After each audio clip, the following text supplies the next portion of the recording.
लेकिन अगर ये सक्सेस नहीं होती तो सारा का सारा भांडा आपके सर पे फूटने वाला है, क्योंकि उदारवाद की नीति से भारत डरता था। क्यों? उदारवाद की नीति की वजह से जो है अंग्रेज आए, यहाँ पे कंपनी खोली और हमें गुलाम बना दिया। इस वजह से जो है भारत विदेशी कंपनियों को भारत में अलाउ नहीं करता था। लेकिन मनमोहन सिंह जी ने अपने रिस्क पे जो है क्या बोलते हैं, एक अकेला व्यक्ति, देश का प्रधानमंत्री भी 100% सपोर्ट में नहीं उस व्यक्ति की, पूरा इंडिया उसके खिलाफ है, गाली मार रहे हैं सब उसको। उस अकेले व्यक्ति ने जो है क्या बोलते हैं उदारवाद की नीति में सपोर्ट करवाया, जबरदस्ती उसका जो है समर्थन करवाया पूरी भारत की पार्लियामेंट में। फिर जाके जो विदेशी कंपनियां आई, हीरो होंडा का नाम सुना है, मारुति सुजुकी का नाम सुना है। उदारवाद की नीति बनाई तो बनाई, वो कितने वो मेंटली स्ट्रांग थे, उन्होंने उसमें कुछ शर्तें रखी। उदारवाद की नीति के लिए एक और प्रेशर भी था, वो IMA के द्वारा उन पे प्रेशर डाला गया। उन्होंने बोला कि आप विदेशी कंपनियों को अलाउ करो, हम आपको कर्जा देंगे।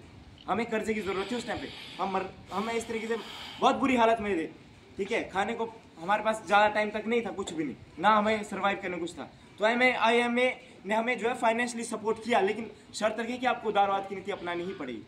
अपनाई, ठीक है, विदेशी कंपनियां भारत आई और मनमोहन सिंह जी का दिमाग देखिएगा, उन्होंने क्या किया, एक रूल्स बनाए कि विदेशी कंपनियां भारत आए, आपका स्वागत है, प्राइवेटाइजेशन हो, सबका स्वागत है, ठीक है। विदेशी कंपनियों के लिए शर्तें रखी कि आप अगर भारत आएंगे तो आपको कोलैब करना पड़ेगा इंडियन कंपनीज के साथ, भारतीय कंपनियों के साथ आपको कोलैब करना पड़ेगा, तब जाके जो है आपको यहाँ पे परमिशन मिलेगी किस चीज की, व्यापार करने की।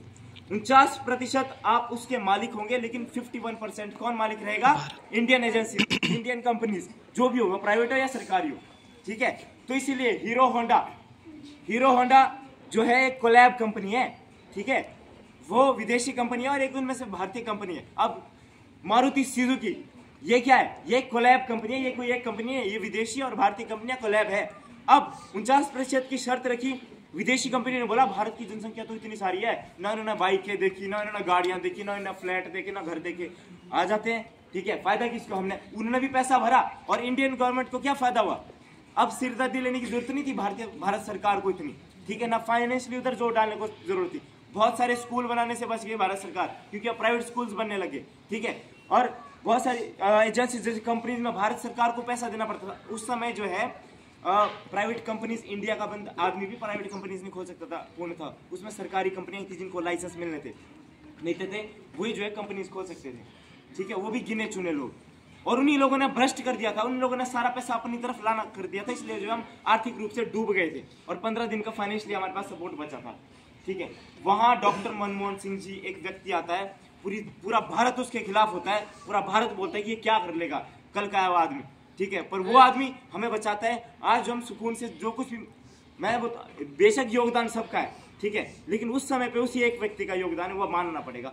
और एक और बात, अमेरिका के बारे में सबको पता है, दुनिया का सबसे शक्तिशाली देश, पता है, जो दुनिया को भीख देता है जब जरूरत पड़ती है। उस देश ने एक भीख मांगी थी, डॉक्टर मनमोहन सिंह जी, हमें दे दो, ठीक है, डॉक्टर मनमोहन सिंह जी को उन्होंने मांगा था, ठीक है। और उन्हीं मनमोहन सिंह जी के बारे में कुछ साल पहले लोग किस तरह की बातें करते थे कि ये व्यक्ति कुछ नहीं बोलता, ये क्या है, ये क्या आदमी को प्रधानमंत्री, कठपुतली, वो लोग बोलते थे। उसी की बदौलत जो आज वो अनाज खा रहे हैं ना, उसी अनाज को खाने के बाद वो बोल रहे हैं कि ये व्यक्ति कुछ भी नहीं था, ये व्यक्ति ऐसा था वैसा था, बहुत सारी डमी प्राइम मिनिस्टर, हाँ, डमी प्राइम मिनिस्टर बोला जाता था, डमी प्राइम मिनिस्टर, कठपुतली है, सुना होगा आप लोगों ने, सुना है ना, सुना है। और उसी की बदौलत दिया हुआ अनाज खाने के बाद जो लोग ये ऐसी बातें करते थे, ठीक है, वो चुप रहते थे। और उन्हीं व्यक्ति की वजह से जो है जो कुछ भी, और 2004 में वो प्रधानमंत्री बने। हाँ, ये सच बात है कि वो एक एक्सीडेंटल प्राइम मिनिस्टर बने, ठीक है, प्राइम मिनिस्टर बनना कोई और था, सोनिया गांधी जी को दबाव डाल रहे थे, लेकिन बहुत सारी चीजें थी, सोनिया गांधी जी एग्री नहीं हुई प्रधानमंत्री बनने के लिए, और वो प्रधानमंत्री बने, एक्सीडेंटल बने। गलतियां सबसे होती है, मैं ये नहीं बोल रहा गलती की, इंसान है, गलतियां सबसे होती है, कुछ हुई, सबके जीवन में होती है, लेकिन जब देश को जरूरत थी, असलियत में जब से देश को जरूरत थी, तब डॉक्टर मनमोहन सिंह जी आगे आए और उन्होंने देश के लिए योगदान दिया। और 2004 में उन्होंने पहली बार शपथ ली प्रधानमंत्री की, प्रधानमंत्री जब वो बने, और 2014 तक बने। और जब 2014 में जब वो प्रधानमंत्री जी बने, और जो वर्तमान प्रधानमंत्री जी हैं मोदी जी, जब उनके हाथ में जो है सत्ता सौंपी गई, तो डॉक्टर मनमोहन सिंह जी ने उन्हें एक बात कही थी कि देखिए प्रधानमंत्री जी, जब हमने देश को ऐसे हालातों से मिलकर, उन्हें ये नहीं बोला कि मैं लेके आया, हमने मिलकर देश को ऐसे हालातों से लेकर जो हम हमारी पीपीटी पे इस टाइम पे जो है हम लोग जो है नंबर 2 या नंबर 3 पे है। उस टाइम पे हम लोगों की गिनती नहीं होती थी, 16, 17, 18, 19, 20 गिनती नहीं थी हम लोगों की। आज हम नंबर 2, नंबर 3 पे है। आज हम अर्थव्यवस्था पे कौन से नंबर पे है? 5वें नंबर पे। 1991 में हम भीख मांगे थे एक तरीके से। आज 5वें नंबर पे है, 5वें या 4थे नंबर पे हो, जो भी है। लेकिन आज किस, मैं नहीं बोलूँगा एक व्यक्ति के बदौलत, लेकिन दिमाग तो था, ठीक है। Financially he is very, economics मतलब उनके बराबर भारत में जो है इकोनॉमी में जो अभी तक कोई हो भी सकता है, आया हो नहीं आया हो, लेकिन जितना हमने सुना है, जितना हमने पढ़ा है, he is the greatest person, वो ग्रेटेस्ट के भी ग्रेटेस्ट है, ठीक है। तो एक ऐसे व्यक्ति ने कल हमें, एक ऐसे व्यक्ति जो है कल हमें छोड़ के चले गए 92 साल की उम्र में, ठीक है। और वो व्यक्ति कभी भी, वो व्यक्ति जो है क्रिटिसिज्म के मतलब वो डिजर्व नहीं करते थे क्रिटिसिज्म, वो हमेशा डिजर्व करते थे रिस्पेक्ट। लेकिन कुछ लोगों ने अपने मतलब के लिए, अपनी बातों को बनाने के लिए, एक पॉलिटिकली एक एजेंडा बनाने के लिए उन्हें जो है क्रिटिसिज्म में लाया। ना उन्होंने कभी उस व्यक्ति ने कभी किसी की बुराई की, है ना, उनको लेना देना था ही नहीं कभी पॉलिटिक्स से, ठीक है। वो अपनी इच्छा से कभी आए भी नहीं पॉलिटिक्स में, आए तो देश के लिए, कमा बहुत चुके थे, दूसरी कंट्रीज उनकी डिमांड करती थी, उन व्यक्ति को हमारे पास लेकर आओ, ठीक है, उन एज ए एडवाइजर।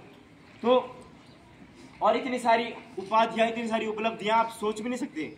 एक ऐसा व्यक्ति जिसके घर में लाइट तक नहीं है पढ़ने के लिए, लाइट, वो व्यक्ति देश का प्रधानमंत्री बनता है, देश को बिकने से बचा देता है। और आज वो व्यक्ति हमें छोड़ के जा रहे हैं या चले गए हैं, तो हम उनके लिए जो है मौन व्यक्त करेंगे, 1 मिनट का मौन व्रत धारण करेंगे। प्लीज़ उनकी आत्मा की शांति के लिए दुआ करना। आज हम जो कुछ भी है इतने स्ट्रांग है, आज हम गर्व से बोलते हैं ना कि हम भारतीय हैं, आज हम बोलते हैं हम गर्व से भारतीय हैं, proud to be a Indian. कहीं ना कहीं उनका भी उसमें